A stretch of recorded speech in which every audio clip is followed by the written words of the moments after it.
Students agriculture start करते हैं। Agriculture में हम लोगों ने क्या क्या पढ़ लिया, यूनिट 4 मैंने पूरी पढ़ा दी, जेनेटिक्स और प्लांट किंगडम हो गया है। नेक्स्ट मैंने आप लोगों का लिया था यूनिट 1 अपनी कंप्लीट हो गई है। यूनिट 1 में मैंने आप लोग का स्कोप्स एंड इम्पॉर्टेंस मैंने आप लोग को पढ़ाई थी, ठीक है। देयर आफ्टर अपन यूनिट 2 स्टार्ट करते हैं, physical environment.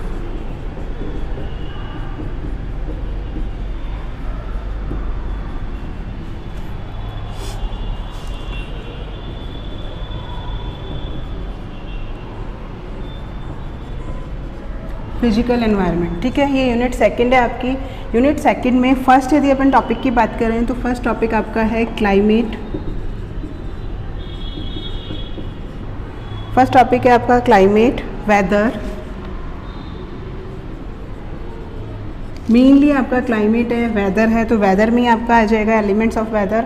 Elements of weather के बाद climate change, global warming, introduction of various meteorological equipments. मेनली ये टॉपिक्स अपने को इसमें पढ़ने हैं। तो मैं स्टार्ट करती हूँ बच्चों। फर्स्ट ऑफ ऑल आप क्या होता है क्लाइमेट और what is the main difference between climate और वेदर।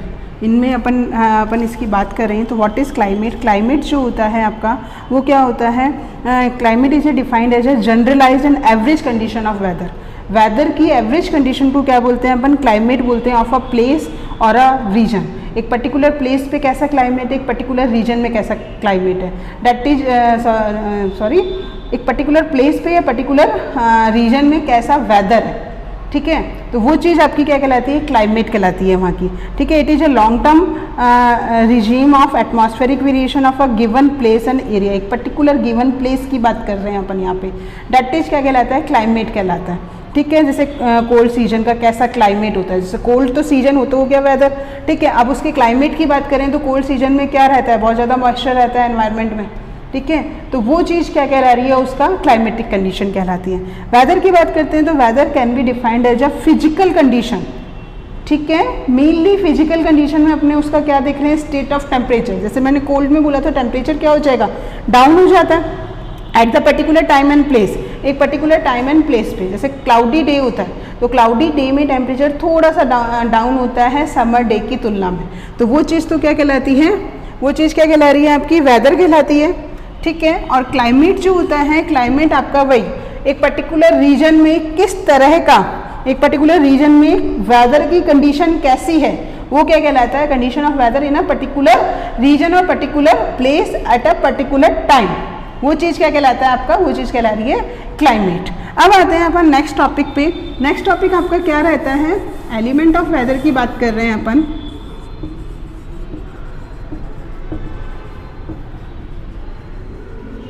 तो एलिमेंट ऑफ वेदर में आपके मेनली एलिमेंट्स कौन कौन से हैं वेदर के। सबसे पहला एलिमेंट है वेदर का रेनफॉल, ठीक है। रेनफॉल बोलो या प्रेसिपिटेशन बोलो, एक की बात होती है।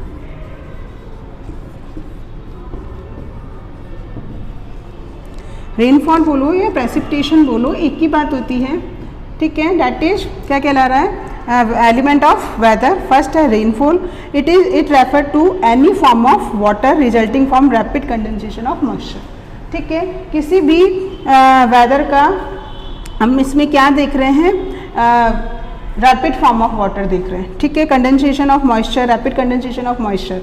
रेनफॉल आपका फर्स्ट ऑफ ऑल अपने को पता है कि वाटर साइकिल होता है, तो इवोपरेशन होता है। इवोपरेट होने के बाद वहाँ पे जाके क्या होता है, कंडेंस्ड होती हैं वाटर ड्रॉपलेट्स। देयर आफ्टर फिर उनका जितनी ज़्यादा वो कंडेंस्ड होंगी, कंडेंस्ड होने के बाद एट लास्ट उनका क्या हो जाता है, प्रेसिपिटेशन हो जाता है, रेनफॉल हो जाता है। क्लियर हो गई ये बात। दैट इज़ अपना ये क्या कहला रहा है आपका रेनफॉल। ये मेनली जो प्रेसिपिटेशन होता है वो किस किस फॉर्म में रहता है आपका, रेन की फॉर्म में रहता है, ठीक है। आपकी स्नो की फॉर्म में रह रहा है ये, फॉग।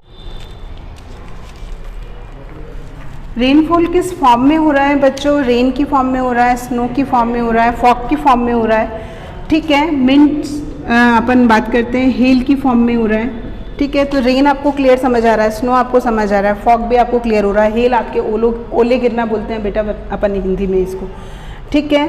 तो ये सारा चीज़ आपकी क्या कहला रही है, रेनफॉल। रेनफॉल किस फॉर्म में हो रहा है डिपेंड करता है टेम्परेचर वहाँ का कैसा है। नॉर्मल टेम्परेचर है तो रेन की फॉर्म में, वाटर की फॉर्म में रहता है। टेम्परेचर थोड़ा डाउन होगा तो स्नो की फॉर्म में हो जाता है। टेम्परेचर जो हो रहा है इस अकॉर्डिंग होता है तो वो फॉग बना देता है। मॉर्निंग में कोल्ड टेम्परेचर बहुत ज़्यादा होता है तो हेल टेम्परेचर है ना आपका नॉर्मल भी है तो वो उसको बहुत है ना और ड्रॉपलेट को बहुत बड़े बड़े स्नो के आप कह सकते हैं बॉल्स की फॉर्म में नीचे भेज रहा है, दैट इज हेल कहला रहा है। ठीक है, अब आते हैं अपन रेनफॉल की बात कर रहे हैं तो Food and agriculture organisation Italy Rome has classified total geographical area according to rainfall. उन्होंने उसे किसमें कितने में डिवाइड किया? 4 में डिवाइड करा। पहला अपन बात करते हैं मेन 4 है ना ज्योग्राफिकल रीजन है 2, 3 एंड 4। पहला जो है इसको बोलते हैं अपन एरिड रीजन, दूसरा होता है सेमी एरिड रीजन,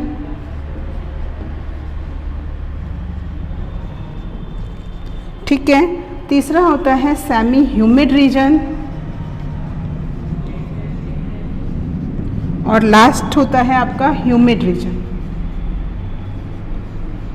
ठीक है, टोटल ज्योग्राफिकल एरिया रेनफॉल के अकॉर्डिंग 4 में डिवाइडेड है। फर्स्ट इज एरिड रीजन, दूसरा is semi arid, semi humid और ह्यूमिड रीजन। ठीक है, अब इसमें यदि अपन देखें तो कौन कौन सी क्रॉप ग्रो, क्योंकि अपन एग्रीकल्चर पढ़ रहे हैं तो कौन कौन सी क्रॉप ग्रो करती हैं। एरिड रीजन की बात करूं बच्चों तो कौन सी होती है? मेनली मिलेट,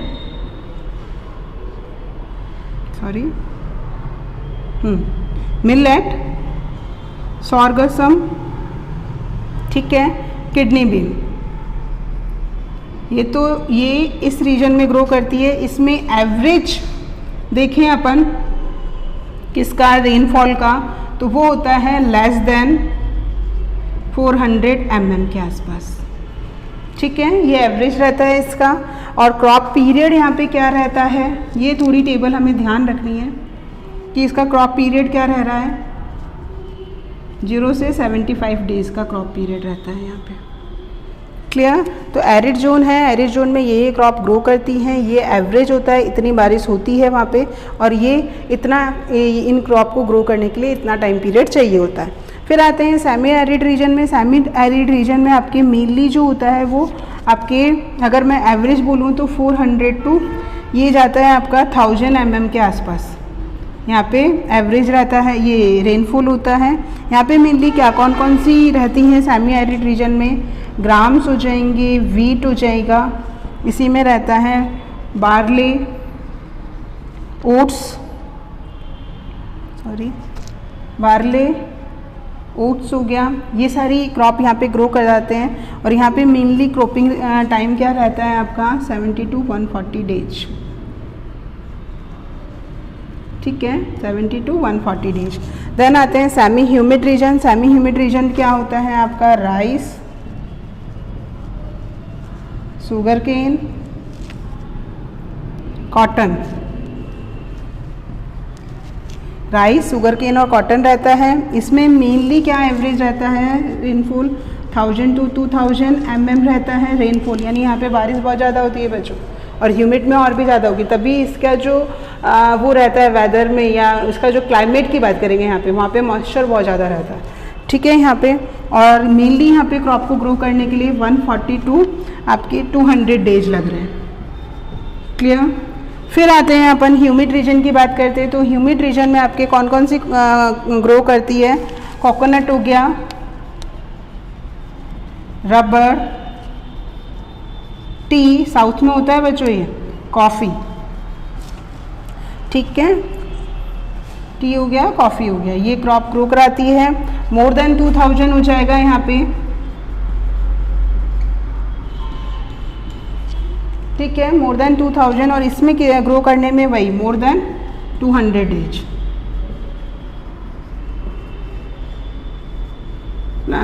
इसको क्रॉप को ग्रो करने में टाइम लगता है। तो ये हो गया आपका, फर्स्ट ऑफ ऑल मैंने रेनफॉल लिया, प्रेसिपिटेशन बोला, यानी कंडेंस होकर वाटर का नीचे आना अर्थ पे।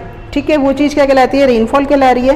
रेनफॉल किस फॉर्म में होता है? रेन की फॉर्म में होता है, स्नो की फॉर्म में होता है, फॉग की फॉर्म में होता है और हेल की फॉर्म में होता है। अब मैंने एक और चीज़ बताई आपको कि the food and agriculture organisation Italy जो थी उन्होंने पूरे के पूरे ज्योग्राफिकल एरिया को 4 में डिवाइड किया। फर्स्ट है एरिड जोन, दूसरा सेमी एरिड जोन, तीसरा है सेमी ह्यूमिड जोन और फोर्थ है ह्यूमिड जोन। सबसे पहले आते हैं अपन एरिड जोन पे। तो एरिड जोन जो है उसमें क्रॉप कौन कौन सी ग्रो करती हैं? Millet, sorghum, kidney bean. Less than यहाँ पे क्या एवरेज रेंज जो होती है लेस देन 400 mm होती है। क्रॉप पीरियड 0 to 75 डेज का होता है। सेमी एरिड रीजन जो होता है यहाँ पे grams, wheat, barley, oats grow होते हैं। मेनली एवरेज जो होता है रेनफॉल 400 to 1000 mm होता है। क्रॉप को ग्रो करने में कितना टाइम लगता है? 70 to 140 डेज। फिर सेमी ह्यूमिड रीजन होगा, यहाँ पे rice, sugar cane, cotton grow होता है। 1000 to 2000 mm एवरेज रेनफॉल होती है। यहाँ पे क्रॉप पीरियड जो होता है 140 to 200 डेज के करीब होता है। और ह्यूमिड रीजन जो होता है वो क्या होता है? Coconut, rubber, T and coffee. More than 2000 इसमें एवरेज रेनफॉल होता है और crop period more than 200 period का रहता है, 200 डेज का रहता है। क्लियर हो गया? तो ये तो हो गया फर्स्ट आपका topic, first element of whether that is rainfall. Second element पे आते हैं बच्चों अपन।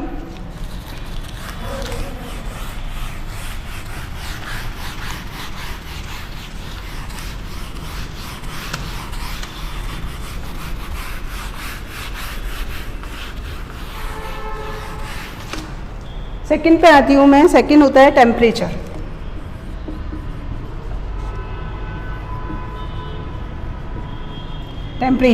टेम्परेचर के अकॉर्डिंग हमें पता है कि एटमॉस्फेयर में टेम्परेचर के अकॉर्डिंग ही क्या रहता है? हीट होगी, कोल्ड होगा। Temperature influence all the other basic weather elements को भी ये इन्फ्लुएंस करता है। मेनली टेम्परेचर का मेन आपका सोर्स देखें तो सन होता है। जब बहुत ज़्यादा सनलाइट रहती है तो टेम्परेचर हाई रहता है, सनलाइट कम होती है तो टेम्परेचर लो रहता है। Qualification of atmospheric temperature, atmospheric temperature की जो क्वालिफिकेशन होती है कंटिन्यूसली चेंज होती चली जाती है। दिस इज़ नेवर स्टडी, यानी एक कांस्टेंट नहीं रहती है, रेगुलर चेंज होती रहती है। ठीक है, तो इस अकॉर्डिंग अपन इसको किस में डिवाइड कर रहे हैं? 3 में डिवाइड कर रहे हैं। Maximum temperature, minimum temperature and average temperature. Maximum, minimum and third हो गया आपका एवरेज टेम्परेचर। ठीक है, तो अपन एवरेज टेम्परेचर की फर्स्ट ऑफ ऑल बात करते हैं। तो एवरेज टेम्परेचर जो हो रहा है आपका, it represent the average temperature condition of the atmosphere during 24 hour of the day. यानी पूरे 24 आवर एक एवरेज टेम्परेचर ही रहता है, वो क्या कहलाता है आपका? Average temperature. मैक्सिमम टेम्परेचर जो होता है, हाईएस्ट टेम्परेचर कितना पहुंच सकता है एटमॉस्फेयर में, दैट इज मैक्सिमम टेम्परेचर। और इसमें यूरिनल वेरिएशन, यानी 12 घंटे ये टेम्परेचर रहेगा, 12 घंटे ये रहेगा, ये कंडीशन रहती है। मिनिमम टेम्परेचर लोएस्ट कितना पहुंच सकता है टेम्परेचर, और इसमें भी डाययूरिनल कंडीशन हो सकती है। डाययूरिनल वेरिएशन का मतलब वही कि 12 आवर्स टेम्परेचर जो है बहुत मैक्सिमम रहा, 12 आवर्स मिनिमम रहा या एवरेज रहा, ये कंडीशन होती है। टेम्परेचर इंपॉर्टेंट होता है क्रॉप्स के लिए, बहुत ज़्यादा इंपॉर्टेंट होता है उनके फोटोसिंथेसिस के लिए, रेस्पिरेशन के लिए, सॉइल के टेम्परेचर और control available water in the soil, इन सब चीज़ों के लिए टेम्परेचर मोस्ट इम्पॉर्टेंट टास्क रहता है। तो according to temperature 3 type of हम लोगों ने पढ़ी हैं, स्टार्टिंग से पढ़ते भी आ रहे हैं, थोड़ा सा ध्यान होगा। क्रॉप, 3 तरह की क्रॉप हम लोग यहाँ पे पढ़ते हैं, रबी, खरीफ और जैद। 3 टाइप ऑफ क्रॉप पढ़ते हैं जो अपन किसके अकॉर्डिंग पढ़ रहे हैं? अपन टेम्परेचर के अकॉर्डिंग पढ़ रहे हैं। ठीक है, अब यहाँ पे फर्स्ट ऑफ ऑल अपन ले रहे हैं टाइम ऑफ शोइंग। यहाँ पे जो रबी की फसल होती है अपन कब उसको शो करते हैं प्लांट को? वो करते हैं सितंबर अक्टूबर में अपन टाइम ऑफ शोइंग होगी इसकी, जुलाई अगस्त हो गई। ठीक है, और इसका मार्च अप्रैल हो गया। ये तो होगी time of sowing. Time of harvesting, कब उसको कंप्लीट हो जाती है और अपन हार्वेस्ट करते हैं, ये हो गया मार्च अप्रैल, ये हो गया सितंबर अक्टूबर, ये हो गया मई जून। ठीक है, यहाँ पे मैक्सिमम टेम्परेचर कितना रहता है? यहाँ रहता है maximum temperature 31 to 37 degree centigrade, यहाँ रहता है 38 to 47 डिग्री सेंटीग्रेड और यहाँ 31 to 38 डिग्री सेंटीग्रेड। ठीक है, ये मैक्सिमम टेम्परेचर रहता है। मिनिमम की बात करें अपन बच्चों, तो minimum temperature 0 to 5 degree centigrade होता है। यहाँ पे होता है 15 to 18 डिग्री सेंटीग्रेड, यहाँ होता है 20 to 25 डिग्री सेंटीग्रेड। ठीक है, ये मिनिमम टेम्परेचर हो गया। अब आते हैं आप इनके मेन ऑप्टिमम टेम्परेचर पे। ऑप्टिमम टेम्परेचर जो है वो कितना रहता है लगभग और लगभग 25 to 31, 31 to 37 और 25 to 30 डिग्री सेंटीग्रेड, यानी ये एवरेज है जिस पे मेनली ग्रो करती हैं। फिर आते हैं इनका मैच्योरिटी डे जो होते हैं वो कितने हैं। मैच्योरिटी डे यहाँ पे 120 to 140 डेज में मैच्योर हो जाती हैं ये। मैच्योरिटी डे, ठीक है, ये 100 to 120 और ये वाला जो है वो 80 to 100 डेज में मैच्योर हो जाता है। क्लियर हो गई बात, ये मैच्योरिटी डे। अब यहाँ पे कौन कौन सी क्रॉप आती हैं अपन उसकी बात करें तो रबी जो होती है, रबी में कौन कौन सी रहती हैं, खरीफ में और जायद में। रबी में आपकी वीट, बार्ले, ठीक है, वीट, बार्ले, ओट्स, ग्राम, वो तो हो गई आपकी रबी की फसल। यहाँ पे वही मिलेट, सॉरगम,